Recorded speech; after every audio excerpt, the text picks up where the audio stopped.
Жених ударил невесту на глазах у всех гостей, но то, что произошло дальше, шокировало присутствующих. Марина нервно улыбалась, разглядывая свое отражение в зеркале.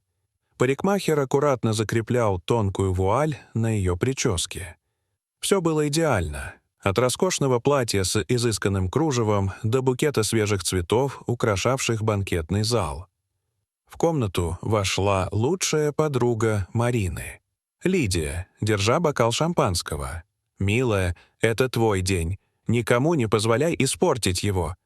Но тут без стука вошла мать жениха, Тамара Александровна, в наряде, больше похожем на театральный костюм.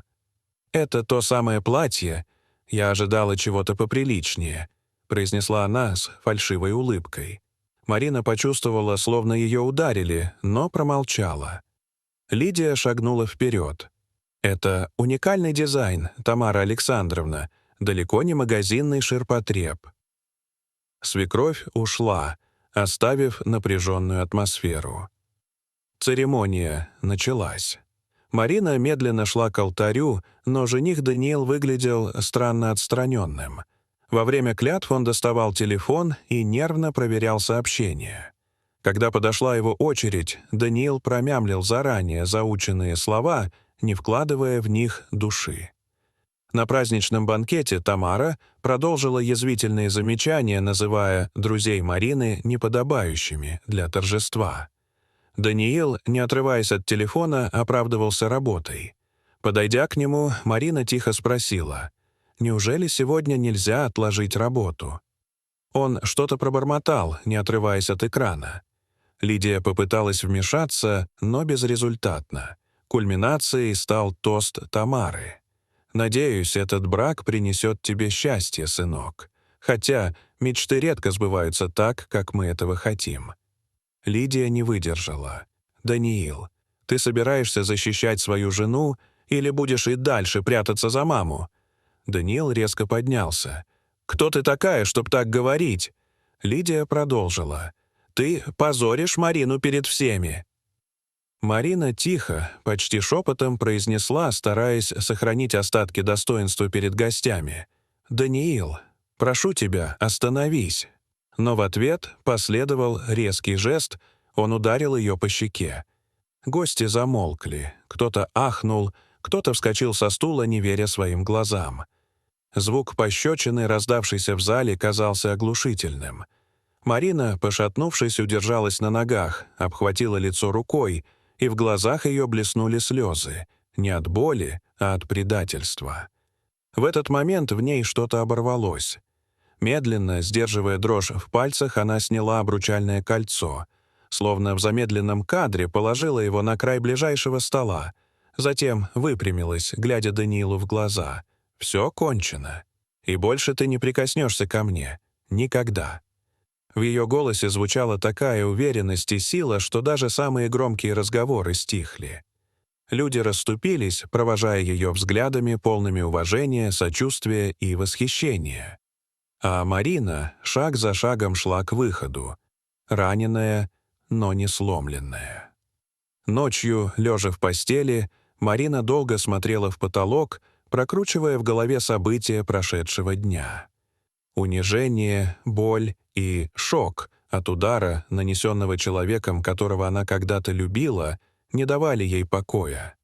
Слезы текли по ее щекам, но внутри уже зарождалось нечто большее — решимость. Она знала, дальше так жить нельзя. Не будет больше страха, неуверенности и зависимости от чужих решений. Она тихо встала, чтобы не разбудить гостей, переоделась в повседневную одежду и позвонила Лидии. Та приехала уже через 20 минут, накинула на Марину пальто и крепко обняла ее.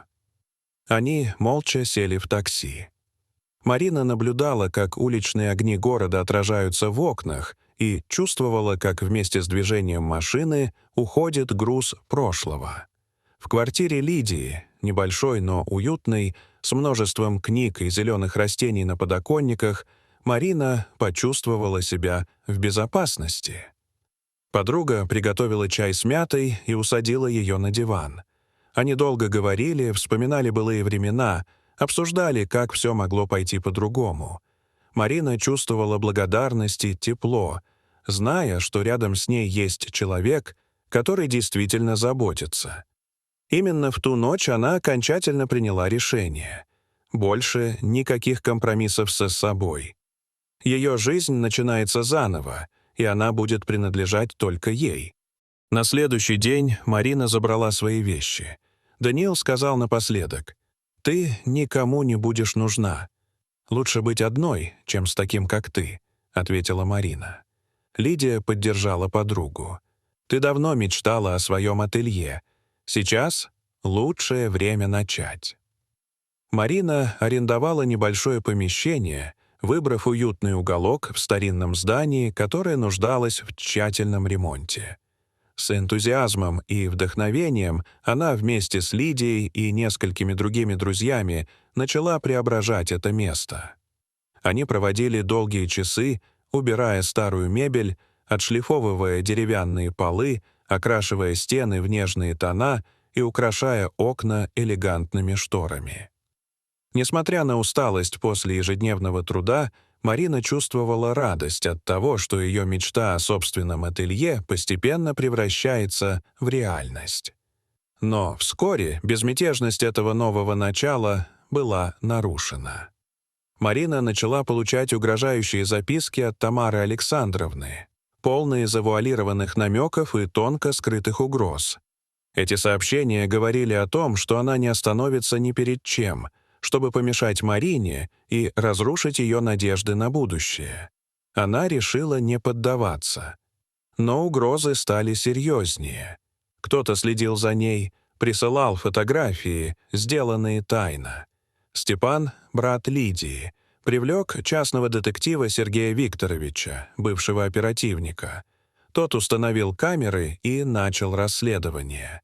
Вскоре выяснилось, что Тамара наняла человека следить за Мариной. Марина подала заявление в полицию, предоставив все доказательства. Началось расследование, но Тамара пыталась повлиять на следствие через свои связи. На судебном заседании Марина подробно рассказала обо всем, что ей пришлось пережить за последний год. Ее рассказ был откровенным и эмоциональным. Она спокойно и уверенно перечислила все эпизоды унижений, преследования, угроз и давления со стороны Тамары и ее сына. Марина подчеркнула, что каждый день был для нее испытанием, наполненным страхом и тревогой, но она нашла в себе силы бороться и не сдаваться. В зале суда царила напряженная тишина, когда Марина демонстрировала собранные ею доказательства. Выслушав все стороны и изучив доказательства, суд признал Тамару Александровну виновной по всем предъявленным.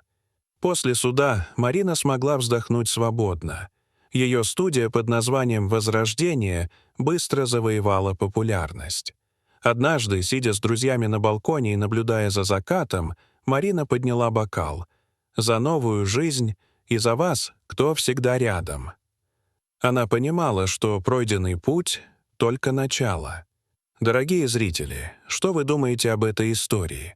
Расскажите, пожалуйста, в комментариях. А если вам понравилось это видео, то ставьте лайк и подписывайтесь на наш канал. До свидания.